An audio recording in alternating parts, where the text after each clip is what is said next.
Dear students, अब हम लोग पढ़ने जा रहे हैं क्लास 11th का new chapter that is called organic chemistry. तो सबसे पहले हम लोग इसको डिफाइन करते हैं।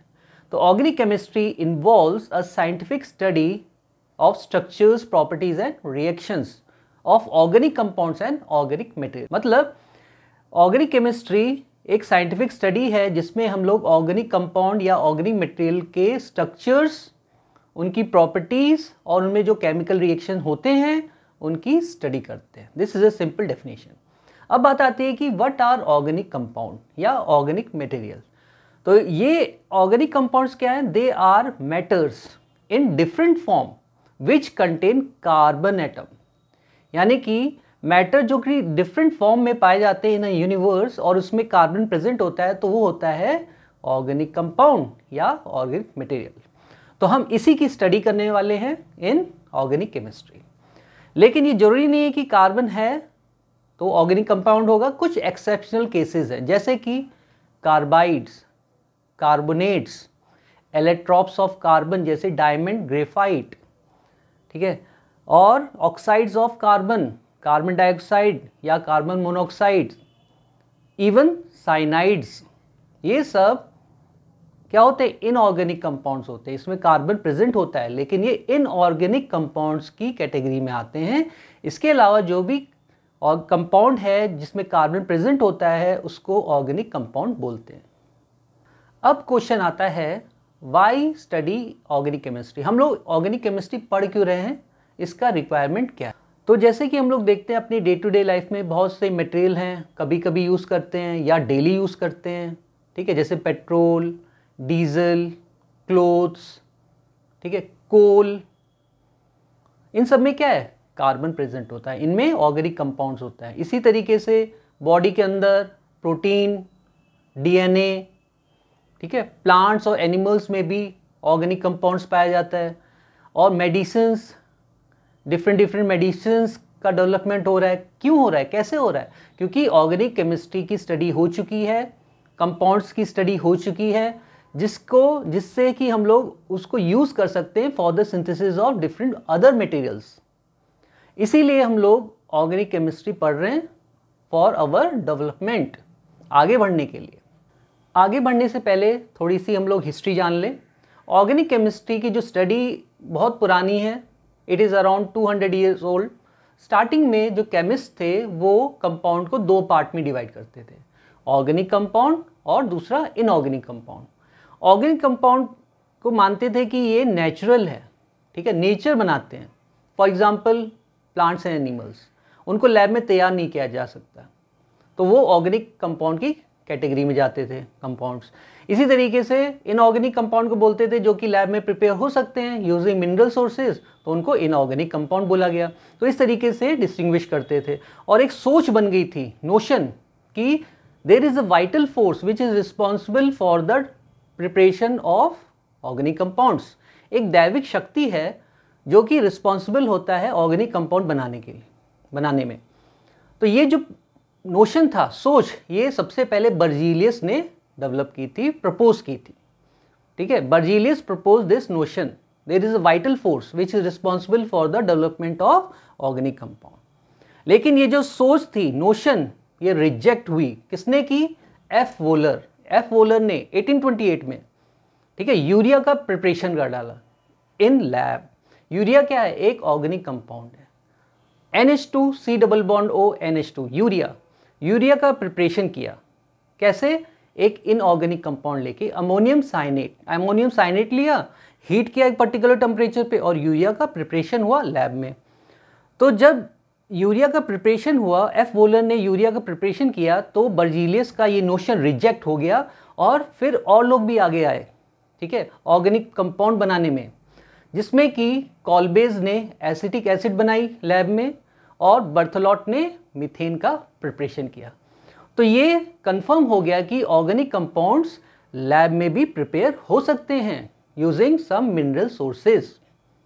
तो सबसे पहले हम लोग पढ़ेंगे टेट्रा कोवेलेंसी ऑफ कार्बन, ठीक है। कार्बन बहुत इंपॉर्टेंट है इन ऑर्गेनिक केमिस्ट्री।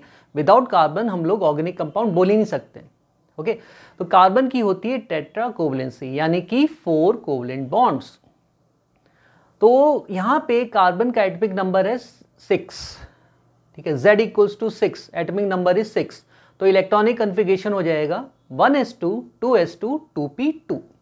तो ऑटोमोस्ट शेल जो है सेकेंड शेल उसमें 2s2 2p2 है, यानी कि s ऑर्बिटल में 2 इलेक्ट्रॉन और p ऑर्बिटल में 2 इलेक्ट्रॉन।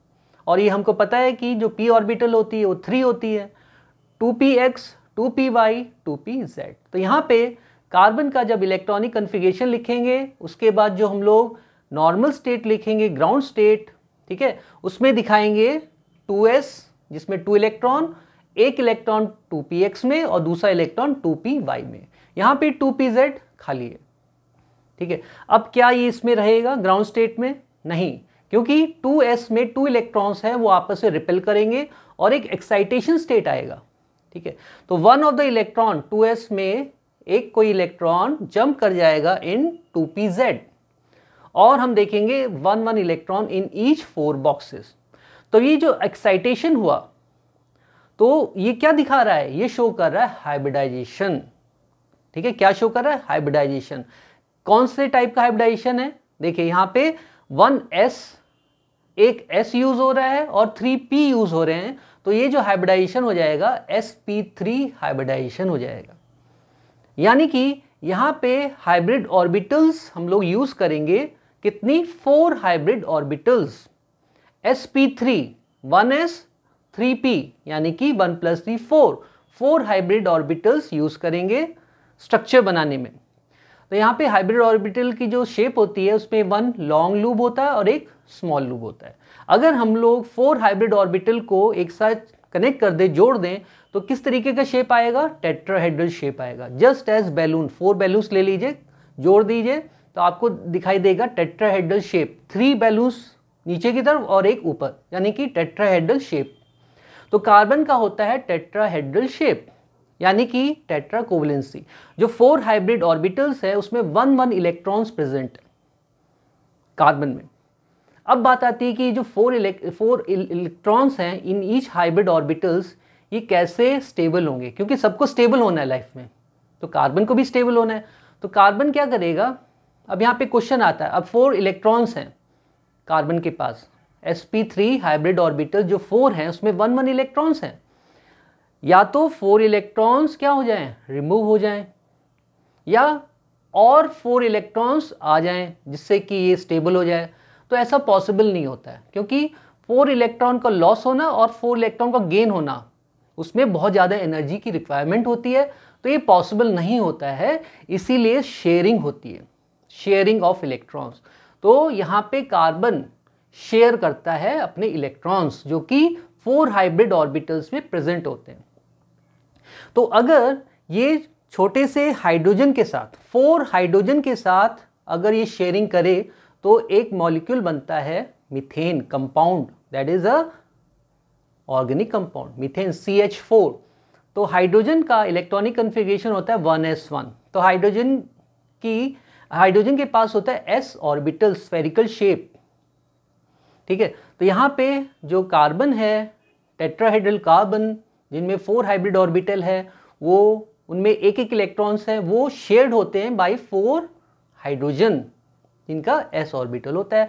तो ये जो शेयरिंग हो रही है और कोवलेंट बॉन्ड बना रहे हैं आपस में, कार्बन हाइड्रोजन के साथ, कार्बन 4 हाइड्रोजन के साथ कोवलेंट बॉन्ड बना रहे हैं, इसी को बोलते हैं टेट्रा कोवलेंसी, ठीक है। तो ये जो कोवलेंट बॉन्ड है इसको बोलते हैं सिग्मा बॉन्ड, याद रखिएगा सिग्मा बॉन्ड। तो यहाँ पे मीथेन का होता है टेट्राहेड्रल स्ट्रक्चर, 4 सिग्मा बॉन्ड्स। तो यहाँ पे टेट्राहेड्रल स्ट्रक्चर को हम लोग 3 डायमेंशनल स्ट्रक्चर से रिप्रेजेंट कर सकते हैं। यहाँ पे कार्बन के पास 4 कोवलेंट बॉन्ड होंगे, टेट्रा कोवलेंसी होगी, जिसमें कि 2 कोवलेंट बॉन्ड को ऑन द प्लेन शो करेंगे, ठीक है। थर्ड जो कोवलेंट बॉन्ड है उसको आउटसाइड द प्लेन और फोर्थ को इनसाइड द प्लेन। जो आउटसाइड द प्लेन है उसको सॉलिड वेज से रिप्रेजेंट कर रहे हैं, सॉलिड लाइन से, और डैश वेज का मतलब है इनसाइड द प्लेन। तो this is a 3 dimensional representation of methane. तो यहाँ पे हम लोग बॉन्ड एंगल और बॉन्ड लेंथ शो करते हैं। तो हाइड्रोजन कार्बन हाइड्रोजन यानी कि बॉन्ड एंगल जो टेट्राहेड्रल स्ट्रक्चर में होता है मीथेन के केस में, वो 109.5 डिग्री होता है, और जो बॉन्ड लेंथ है कार्बन हाइड्रोजन के बीच में वो होती है 108.7 पिकोमीटर। तो इस तरीके से हम लोग टेट्राहेड्रल स्ट्रक्चर बता सकते हैं, ठीक है, और उसमें 3 डायमेंशनल रिप्रेजेंटेशन करते हैं। ये बहुत इंपॉर्टेंट है। कार्बन का sp3 हाइब्रिडाइजेशन के अलावा sp2 और sp हाइब्रिडाइजेशन हो सकता है। वो डिपेंड करता है कि कितने सिग्मा बॉन्ड्स हैं। अगर कार्बन के पास 4 सिग्मा बॉन्ड है तो उसका हाइब्रिडाइजेशन होगा sp3, ठीक है। अगर 3 सिग्मा बॉन्ड्स हैं तो sp2, और अगर 2 सिग्मा बॉन्ड्स हैं तो वो होगा sp हाइब्रिडाइज कार्बन, ठीक है। तो जनरली जो sp3 है वो कार्बन कार्बन सिंगल बॉन्ड के केस में मिलता है, ठीक है। जो sp3 है वो कार्बन कार्बन डबल बॉन्ड और sp in case of carbon carbon triple bond के केस में हमको हाइब्रिडाइजेशन देखने को मिलेगा। अब बात आती है कि what is the influence of hybridisation. ये जो कार्बन का sp3, sp2 और sp हाइब्रिडाइजेशन है तो इसका सिग्निफिकेंस क्या है, इसका इन्फ्लुएंस क्या है। तो एक्चुअली ये बहुत इंपॉर्टेंट रोल प्ले करता है। जैसे कि हम लोग देखते हैं कि जो ऑर्गेनिक कंपाउंड्स हैं, डिफरेंट ऑर्गेनिक कंपाउंड्स हैं, तो उसमें डिफरेंट टाइप की केमिकल प्रॉपर्टीज़ या फिजिकल प्रॉपर्टीज़ होती है। क्यों होती हैं? क्योंकि उनमें जो कार्बन है उनका हाइब्रिडाइजेशन डिफरेंट होता है, sp3, sp2 या sp। तो यहाँ पे हम लोग देखते हैं s कैरेक्टर। तो जैसे कि हम लोग को पता है कि न्यूक्लियस के सबसे क्लोज होती है s ऑर्बिटल, सबसे क्लोज होती है न्यूक्लियस के s ऑर्बिटल, उसके बाद p, then d, then f। तो s ऑर्बिटल न्यूक्लियस के बहुत क्लोज होती है। इसका मतलब है s ऑर्बिटल का जो इलेक्ट्रोनेगेटिविटी है, एबिलिटी टू अट्रैक्ट इलेक्ट्रॉन, वो सबसे ज़्यादा है, ठीक है। तो जिसमें s कैरेक्टर, जिस हाइब्रिड ऑर्बिटल में s कैरेक्टर सबसे ज़्यादा होगा वो सबसे ज़्यादा इलेक्ट्रोनेगेटिव होगा। तो यहाँ पे हम लोग अगर कंपेरिजन करते हैं sp, sp2 या sp3 में, तो sp यानी कि 1:1 का रेशियो है। तो sp हाइब्रिड ऑर्बिटल में s कैरेक्टर जो होगा वो 50% होगा। उसके बाद जब sp2 में देखेंगे तो s कैरेक्टर हमको मिलेगा 33.33 और sp3 में हमको पता चलेगा s कैरेक्टर ओनली 25%। तो सबसे ज़्यादा s character sp hybrid orbital में मिलता है, यानी कि कार्बन कार्बन ट्रिपल बॉन्ड के केस में। यानी कि जिसके पास 2 सिग्मा बॉन्ड हो, कार्बन हैविंग 2 सिग्मा बॉन्ड, तो उसका sp हाइब्रिडाइजेशन होगा, ठीक है। sp हाइब्रिड ऑर्बिटल का जो इलेक्ट्रोनेगेटिविटी है वो सबसे ज़्यादा होगा। More s character, more electronegativity, more close to the nucleus, ठीक है। तो जिसकी वजह से क्या होगा, केमिकल प्रॉपर्टीज़ डिफरेंट हो जाएंगी, फिजिकल प्रॉपर्टीज़ डिफरेंट हो जाएगी। तो यहाँ पे जो इन्फ्लुएंस है हाइब्रिडाइजेशन का वो ज़्यादातर पड़ता है बॉन्ड लेंथ पे और बॉन्ड स्ट्रेंथ पे, यानी कि एंथैल्पी पे। तो जब s कैरेक्टर ज़्यादा होगा इन केस ऑफ sp तो इलेक्ट्रोनेगेटिविटी बढ़ जाएगी, more close to the nucleus, ठीक है। इलेक्ट्रोनेगेटिविटी जब ज़्यादा होगी तो बॉन्ड लेंथ कम हो जाएगा और वो बॉन्ड स्ट्रॉन्ग हो जाएगा, यानी कि bond strength increases, bond length decreases, ठीक है। अगर बॉन्ड स्ट्रेंथ इंक्रीज होगा तो एंथैल्पी भी इंक्रीज हो जाएगा। So this is the influence of hybridisation. तो डिफरेंट हाइब्रिडाइजेशन अगर है कार्बन के पास तो डिफरेंट हाइब्रिडाइज कार्बन की डिफरेंट केमिकल प्रॉपर्टीज़ होंगी, डिफरेंट फिजिकल प्रॉपर्टीज़ होंगी। तो यानी कि हम लोग को वेराइटीज़ ऑफ केमिकल रिएक्शन देखने को मिलता है इन ऑर्गेनिक केमिस्ट्री। वो किसकी वजह से, कार्बन का हाइब्रिडाइजेशन चेंज होने की वजह से, sp, sp2 या sp3। हाइब्रिडाइजेशन के बाद अब हम लोग पढ़ेंगे पाई बॉन्ड फीचर। ये जो पाई बॉन्ड फीचर है ऑर्गेनिक कंपाउंड का, यानी कि कार्बन में पाई बॉन्ड, वो बहुत ही इंपॉर्टेंट रोल प्ले करता है, ठीक है। कोई भी ऑर्गेनिक कंपाउंड है उसकी कैरेक्टरिस्टिक बता सकते हैं पाई बॉन्ड देख के। पाई बॉन्ड अगर है तो उसमें कैरेक्टरिस्टिक चेंज हो जाएगी as compare to single bond. जैसे कि हमको पता है कि कार्बन कार्बन अगर डबल बॉन्ड है तो उसमें एक पाई बॉन्ड होगा और एक सिग्मा बॉन्ड होगा। अगर कार्बन कार्बन ट्रिपल बॉन्ड है तो उसमें एक सिग्मा बॉन्ड होगा और 2 पाई बॉन्ड होंगे। तो जो एक पाई बॉन्ड है वो कैसे बना, उसमें p ऑर्बिटल, 2p ऑर्बिटल जो कि आपस में म्यूचुअली पैरेलल होनी चाहिए और प्लेन के परपेंडिकुलर होनी चाहिए, और उसमें एक एक इलेक्ट्रॉन अगर प्रेजेंट है तब ये पाई बॉन्ड का फॉर्मेशन करेगा। तो पाई बॉन्ड जो होता है वो p ऑर्बिटल बनाता है mutually parallel and perpendicular to the plane, और उनमें अगर एक इलेक्ट्रॉन है 1 इलेक्ट्रॉन तो पाई बॉन्ड फीचर होगा, ठीक है, पाई बॉन्ड का फॉर्मेशन होगा। अब ये जो इलेक्ट्रॉन है, p ऑर्बिटल का जो इलेक्ट्रॉन है वो हमेशा टिप पे होता है। जब टिप पे होता है तो उसको हम लोग शो करते हैं विद इलेक्ट्रॉन चार्ज क्लाउड। हम लोग उसको as a electron charge cloud show करते हैं। जैसे कि ये जो रीजन है, टिप वाला जो रीजन है, इसको शो करेंगे एज इलेक्ट्रॉन चार्ज क्लाउड, ठीक है, above the plane and below the plane. क्यों? क्योंकि जो इलेक्ट्रॉन है p ऑर्बिटल में वो वाइब्रेट करता है, तो दोनों लूप्स में वो वाइब्रेट करता है, तो अब ठीक है, प्लेन के अप और down there is a electron charge cloud. तो ये जो इलेक्ट्रॉन चार्ज क्लाउड है ये एक करेक्टरिस्टिक बताता है कि ये अटैकिंग साइट होगी, इलेक्ट्रॉन रिच है, इलेक्ट्रॉन रिच साइट है। ये कोई भी अटैकिंग रिएजेंट यहाँ पे अटैक कर सकता है इजीली, जिसको इलेक्ट्रॉन की जरूरत होगी वो यहाँ पे अटैक कर सकता है। यानी कि कार्बन कार्बन डबल बॉन्ड पे या कार्बन कार्बन ट्रिपल बॉन्ड पे देयर इज इलेक्ट्रॉन रिच, यानी कि इलेक्ट्रॉन डेंसिटी ज़्यादा होती है, तो वो एक अटैकिंग साइट बन सकता है। तो एक फीचर हो गया ये केमिकल फीचर। इसी तरीके से एक पॉइंट और नोट करेंगे यहाँ पे, अगर जैसे कि एग्जांपल ले लेते हैं इथीन, ठीक है, 2 कार्बन है, C डबल बॉन्ड है, ईन मीन्स डबल बॉन्ड, तो इथीन है। तो यहाँ पे अगर हम लोग कार्बन के अराउंड रोटेट करना चाहें, कार्बन को डबल बॉन्ड के अराउंड रोटेट करना चाहे तो ये डिफ़िकल्ट होता है, क्योंकि carbon carbon double bond strong bond होता है as compare to single bond. Carbon carbon single bond easily rotate हो जाता है अबाउट एक्सिस, लेकिन डबल बॉन्ड जो है ईजिली रोटेट नहीं होगा, ऐसे ही ट्रिपल बॉन्ड भी। तो यहाँ पे जब डबल बॉन्ड यानी पाई बॉन्ड फीचर आ जाता है तो क्या होगा, जो बॉन्ड है वो स्ट्रॉन्ग हो जाएगा। जब बॉन्ड स्ट्रॉन्ग हो जाएगा तो फिजिकल प्रॉपर्टी चेंज हो जाएगी, ठीक है, और उसमें जो केमिकल नेचर है वो भी डिफरेंट हो जाएगा। नेक्स्ट अब हम लोग पढ़ेंगे representation of organic compounds.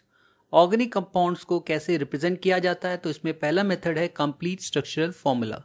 Complete structure formula में हम लोग कंप्लीट रिप्रेजेंटेशन करते हैं, कंप्लीट इंफॉर्मेशन प्रोवाइड करते हैं, जैसे कि कितने कार्बन हैं, कार्बन के बीच में डबल बॉन्ड है या ट्रिपल बॉन्ड है। कार्बन मेनली हाइड्रोजन से अटैच होता है, लेकिन अगर वो अदर देन हाइड्रोजन से अटैच है उसको भी रिप्रेजेंट करेंगे, जैसे कि फंक्शनल ग्रुप। यहाँ पे OH अटैच है, तो ये जो पूरा ऑर्गेनिक कंपाउंड है ये अल्कोहलिक हो जाएगा, अल्कोहल। इसके बाद जो मेथड है वो है कंडेंस स्ट्रक्चर फॉर्मूला। जैसे कि हमारे पास ये 4 एग्जांपल्स हैं, कंप्लीट स्ट्रक्चर फॉर्मूला शो कर रहे हैं। इनका कंडेंस स्ट्रक्चर फॉर्मूला हो जाएगा। कंडेंस स्ट्रक्चर फॉर्मूला में हम लोग सिंगल बॉन्ड शो नहीं करते हैं, तो यहाँ पे याद रखेंगे कंडेंस स्ट्रक्चर फॉर्मूला में सिंगल बॉन्ड शो नहीं करेंगे, जबकि एटम्स या फंक्शनल ग्रुप को रिप्रेजेंट करेंगे। तो जैसे फर्स्ट एग्जांपल है तो ये हो जाएगा CH3 सेकेंड हो जाएगा CH2 double bond CH2, third हो जाएगा CH ट्रिपल बॉन्ड CH, और जो फोर्थ एग्जांपल है वो जाएगा CH3 CH double bond CH2 OH। तो यहाँ पे जो फोर्थ एग्जांपल है वहाँ पे 4 कार्बन चेन है, सेकेंड और थर्ड कार्बन के बीच में डबल बॉन्ड है, और जो फोर्थ कार्बन है उस पे OH group that is a functional group attach है। तो इस तरीके से हम लोग कंप्लीट स्ट्रक्चर फॉर्मूला या कंडेंस स्ट्रक्चर फॉर्मूला रिप्रेजेंट कर सकते हैं। यहाँ पे भी हमको कंप्लीट में तो आपको शो हो ही रहा है टेट्राकोवलेंसी, लेकिन कंडेंस स्ट्रक्चर फॉर्मूला में टेट्राकोवलेंसी हमको एज्यूम करना पड़ता है कि अगर कार्बन और हाइड्रोजन है तो उसके बीच में हमेशा सिंगल बॉन्ड होगा, तो उसके अकॉर्डिंग हम लोग बता सकते हैं टेट्राकोवलेंसी ऑफ कार्बन। एक चीज़ और याद रखिएगा, टेट्राकोवलेंसी तो है, 4 कोवलेंट बॉन्ड तो है, लेकिन कार्बन का हाइब्रिडाइजेशन यहाँ पे चेंज हो सकता है। वो डिपेंड करता है डबल बॉन्ड है कि ट्रिपल बॉन्ड है या सिंगल बॉन्ड है। तो यहाँ पे एक पॉइंट नोट करेंगे, अगर ट्रिपल बॉन्ड है तो कार्बन कार्बन के बीच में अगर ट्रिपल बॉन्ड है तो 1 सिग्मा 2 पाई बॉन्ड होते हैं। कार्बन कार्बन डबल बॉन्ड है तो 1 सिग्मा 1 पाई होगा, और कार्बन कार्बन सिंगल बॉन्ड है तो ओनली 1 सिग्मा बॉन्ड। और अगर 4 सिग्मा बॉन्ड्स हैं तो उसका हाइब्रिडाइजेशन होगा sp3। 3 सिग्मा बॉन्ड है तो कार्बन का होगा sp2, और अगर 2 सिग्मा बॉन्ड है तो कार्बन का हाइब्रिडाइजेशन होता है sp। तो sp sp2 sp3 हाइब्रिडाइजेशन होंगे according to double bond triple bond या single bond. Complete and condense representation के बाद थर्ड है बॉन्ड लाइन रिप्रेजेंटेशन। यहाँ पे एक एग्जाम्पल है। अब आप कहेंगे कि सर ये क्या बना दिया है, माउंटेन की तरह। This is not a mountain, actually this is a bond line structure. तो ये क्या रिप्रेजेंट कर रहा है, यहाँ पे जो पॉइंट्स हैं, जो बेंडिंग पॉइंट्स हैं या जो कॉर्नर्स हैं, ये क्या रिप्रेजेंट करते हैं, कार्बन। ओके, तो यहाँ पे कार्बन है, तो कितने कार्बन है, नंबरिंग कर सकते हैं आप, 1 2 3 4 5 कार्बन की चेन है। अगर आप इसका कंप्लीट रिप्रेजेंटेशन करना चाहें तो 5 कार्बन बना दीजिए। अब ये अंडरस्टूड होता है कि टेट्रा कोवलेंसी ऑफ कार्बन यहाँ पे वैलिड है, क्योंकि यहाँ पे सिंगल लाइन शो की है, means single line means single bond, sigma bond 1 है, यहाँ पे सिंगल बॉन्ड है। तो सिंगल बॉन्ड कार्बन कार्बन के बीच में है और टेट्रा कोवलेंसी शो कर दीजिए। क्या यूज करेंगे, हाइड्रोजन, हाइड्रोजन यूज करिए टेट्रा कोवलेंसी के लिए। तो यहाँ पे कॉर्नर पे आप देखेंगे 3 हाइड्रोजन की जरूरत पड़ेगी कॉर्नर्स पे, और जबकि जो सेंट्रल एटम्स हैं कार्बन के, वहाँ पे 2 हाइड्रोजन आप कनेक्ट कर सकते हैं। तो यानी कि ये कंप्लीट रिप्रेजेंटेशन है, जबकि ये बॉन्ड लाइन रिप्रेजेंटेशन है। ठीक है, तो बॉन्ड लाइन में सिर्फ बॉन्ड शो करते हैं, एटम शो नहीं करते हैं। कौन सा bond, single bond, double bond, triple bond, या कोई फंक्शनल ग्रुप भी अटैच है उसको भी रिप्रेजेंट करेंगे, as well as other than hydrogen. Suppose हमने यहाँ पे हाइड्रोजन हटा के लगाया ब्रोमीन, तो इसको यहाँ पे रिप्रेजेंट करेंगे, किस कार्बन पे है ये सेकेंड कार्बन पे है। तो सेकेंड कार्बन पे ब्रोमीन रिप्रेजेंट करेंगे, हाइड्रोजन तो नहीं करते इसमें। तो आप क्या करिए, जो सेकेंड कार्बन है यहाँ ब्रोमीन रिप्रेजेंट कर दीजिए। तो ये बॉन्ड लाइन स्ट्रक्चर हो गया इस ऑर्गेनिक कंपाउंड का। इसी तरीके से अगर यहाँ पे अगर डबल बॉन्ड या ट्रिपल बॉन्ड इंक्रीज कर दें तो यहाँ पे भी शो करेंगे। कैसे, सपोज हमने यहाँ पे डबल बॉन्ड बनाया, तो टेट्रा कोवलेंसी के अकॉर्डिंग हमको एक हाइड्रोजन को रिमूव करना पड़ेगा दोनों तरफ। ठीक, तो यहाँ पे थर्ड कार्बन पे डबल बॉन्ड है, तो यहाँ पे थर्ड कार्बन पे डबल बॉन्ड है, यानी थर्ड और फोर्थ कार्बन के बीच में डबल बॉन्ड है, तो इधर शो कर दीजिए। तो यहाँ पे जब डबल बॉन्ड शो कर दिया तो ये बॉन्ड लाइन स्ट्रक्चर, और यहाँ पे आपको समझ में आ जाएगा, ये अंडरस्टूड है कि थर्ड और फोर्थ कार्बन की टेट्रा कोवलेंसी होगी। ठीक है, तो थर्ड कार्बन पे 1 हाइड्रोजन हो सकता है और फोर्थ पे भी 1। सिमिलरली अगर कोई फंक्शनल ग्रुप है, ठीक है, तो उसको यहाँ पे बॉन्ड लाइन में रिप्रेजेंट करते हैं। सपोज हमने कॉर्नर का हाइड्रोजन हटा के OH ग्रुप, एल्कोहलिक ग्रुप लगा दिया, तो OH है। अब आप कहेंगे कि सर यहाँ पे हाइड्रोजन है, क्यों शो करेंगे, नहीं, ये फंक्शनल ग्रुप है, तो फंक्शनल ग्रुप में हाइड्रोजन यानी कि OH ग्रुप शो करेंगे। तो किस कार्बन पे अटैच है, 5th पे, तो यहाँ पे आप OH शो कर दिए। सो this is a bond line structure.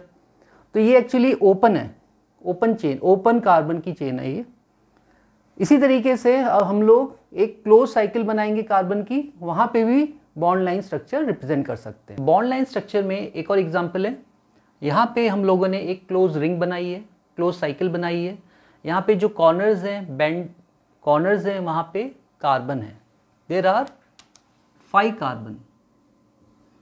तो अगर इसको कंप्लीट रिप्रेजेंटेशन करेंगे तो आप 5 कार्बन शो करेंगे इन अ क्लोज चेन। अब आप जल्दी से कार्बन की टेट्रा कोवलेंसी शो कर दीजिए यूजिंग हाइड्रोजन। तो यहाँ पे आप देखेंगे 2 बॉन्ड्स हैं, तो 2 हाइड्रोजन और यूज करने पड़ेंगे in each carbon.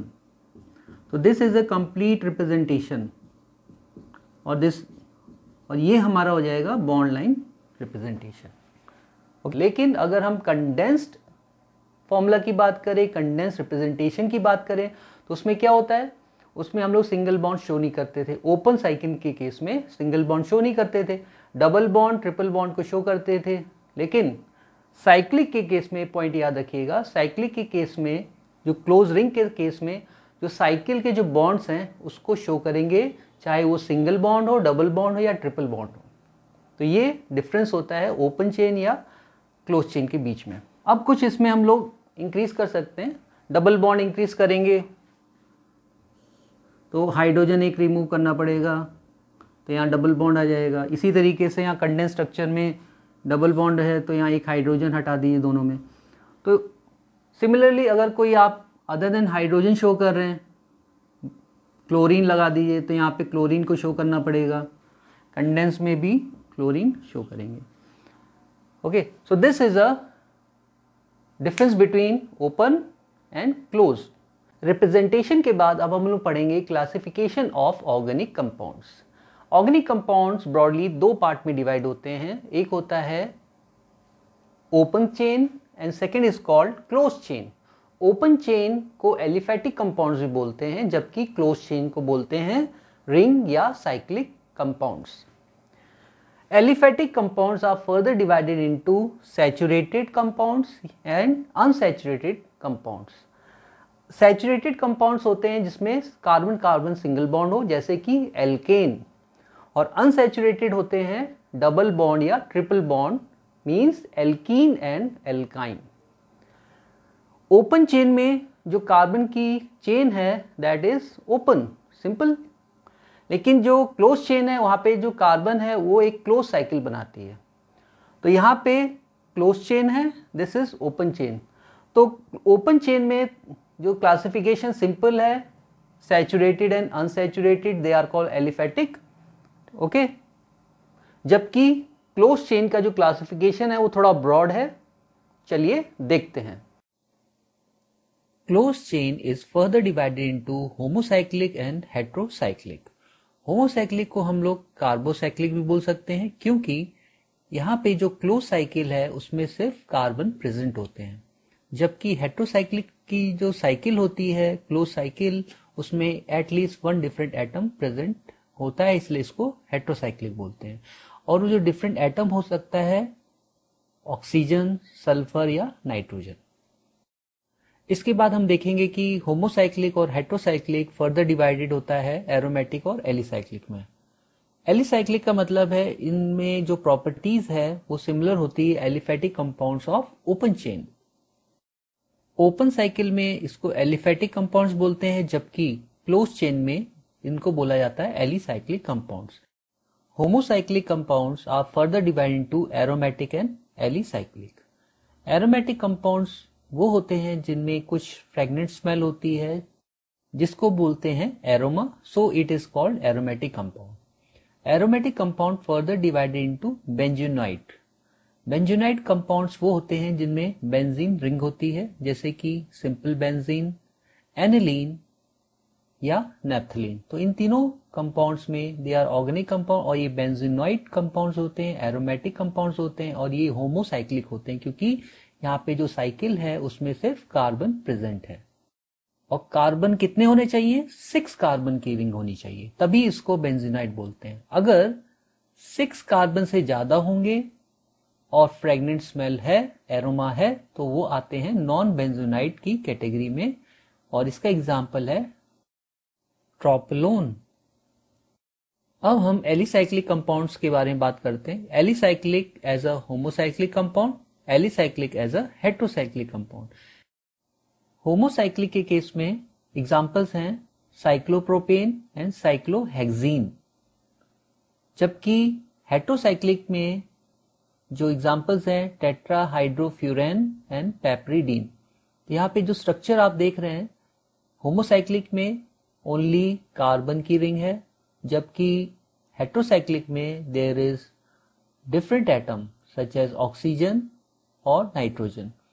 Oxygen in case of tetrahydrofuran, और पेप्रिडीन में हम लोग देख रहे हैं नाइट्रोजन इज अवेलेबल। लेकिन एलिसाइक्लिक कंपाउंड होने के कारण इनकी जो केमिकल प्रॉपर्टीज हैं वो सिमिलर होती हैं with the aliphatic compounds of the open chain compounds. Beside this, जो हेटेरोसाइक्लिक कंपाउंड्स हैं उनमें भी एरोमेटिक कंपाउंड्स पाए जाते हैं, जैसे कि फ्यूरेन, थायोफीन, पायरिडीन। यहाँ पे भी हम देख रहे हैं कि जो स्ट्रक्चर है, जो रिंग है, उनमें एक डिफरेंट एटम प्रेजेंट है, that's why it is called heterocyclic. But ये जो फ्यूरेन, थायोफीन और पायरिडीन है, इनमें कुछ एरोमा होता है, फ्रेग्रेंट स्मेल होती है, इसीलिए इनको एरोमेटिक कंपाउंड्स भी बोलते हैं।